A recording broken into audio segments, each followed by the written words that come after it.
Alright, cool. There you go. Thanks, man. You rolling? Yeah. Alright, cool.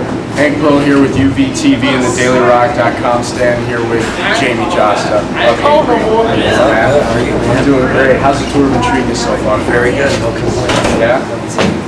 So, pretty much for the most part, the way we do things, we ask you a little bit questions, just like chat with you a little bit, see how things are and all stuff.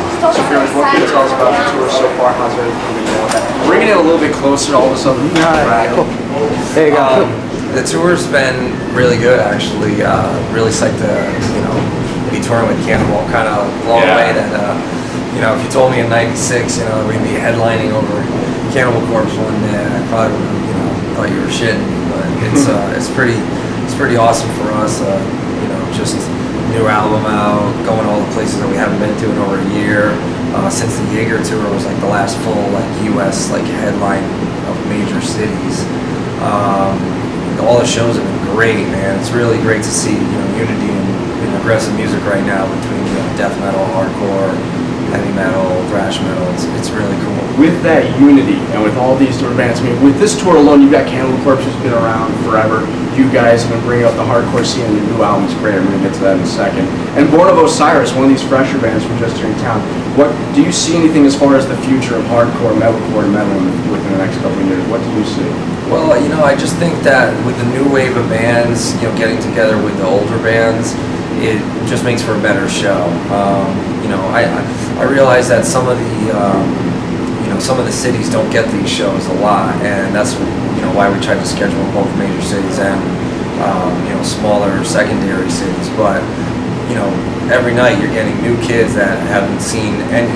Some nights, me and Corpse Grinder were just talking. Kids come up to both of us and go, "This is my first show." Yeah. So it's cool to see. And then you got other nights where you got people that are like, "I haven't been to a show since Ozfest 2002, and I've never seen Cannibal. I've never seen Unearth." So I had a girl last night tell me, she's never seen Unearth, and I'm like, "Where have you been? You're living under a rock." So there's always new people coming in and out of the different scenes or whatnot. So this tour kind of brings everybody together out of the woodwork. And your new album, your self-titled album, is massive.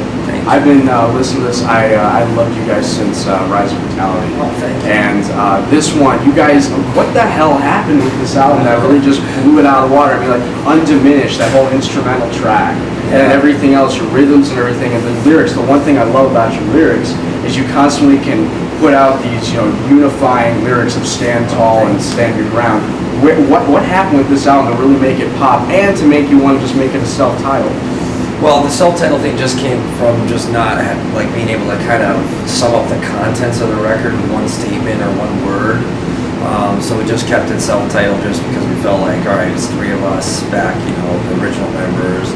It's our fifth album, the identity's there. The cool thing about the album is even with all the new ingredients and switching it up with the different tunings and the solos and the instrumental and different little singing parts here and there, it's still, it's Hatebreed when you put it in, and that's what we were dealing with, every day with Zeus. He kept saying, man, there's all these cool new things going on, and it's a breath of fresh air, but it's still Hatebreed, so we just figured, call it Hatebreed. But as far as the lyrics go, I came out of a lot of bad stuff. I came out on top of a lot of bad stuff, and whenever you can, see the positive in the worst, even in the worst tragedy, it's really hard to do, and not everybody can do it. But when you can make yourself a better person because of it, or when you can see the silver lining on that very, black cloud, you're gonna be stronger. You're gonna be better at what you do. You're gonna be, better for the next situation that's gonna come along. And that's what I tried to, purvey in the album.